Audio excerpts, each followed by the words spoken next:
I spent $18,000 so my daughter and her fiance could have the wedding they always talked about. Plane tickets, resort deposit, photographer, decorations, everything. They wanted a dream ceremony on a beach in Costa Rica, and I was happy to give it to them. The dates were set, the plans were final, and I had even packed my suitcase early because I was so excited. 2 weeks before the wedding, everything changed. I got a message from my daughter that said, "Mom, we're moving the wedding to his parents' lake house in Michigan. We want a more intimate vibe." At first, I thought maybe the guest list would just be smaller, but then she told me they were uninviting half the guests, and somehow that included me. I just sat there, staring at my phone. It felt unreal. I had paid for their dream wedding, and now I wasn't even welcome at the version they came up with instead. I felt hurt, confused, and honestly, a little embarrassed. But instead of crying or arguing, I took a deep breath and made a different decision. I didn't cancel my flights. I changed nothing. Same dates, same first class seats. The only difference was that I would be traveling alone. When the plane landed in Costa Rica, the warm air and the sound of the ocean hit me all at once. It looked exactly like the place they had described so excitedly months before. I dropped my bags in the room, walked straight to the beach, and poured myself a glass of rum. The sun was setting, the waves were soft, and for the first time since the message, I felt calm. I pulled out my phone, snapped a selfie, and sent it to them with the caption, "Turns out the vibe here is perfect without the crowd."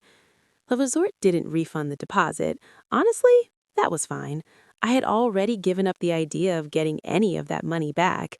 I had come to Costa Rica for someone else's happiness.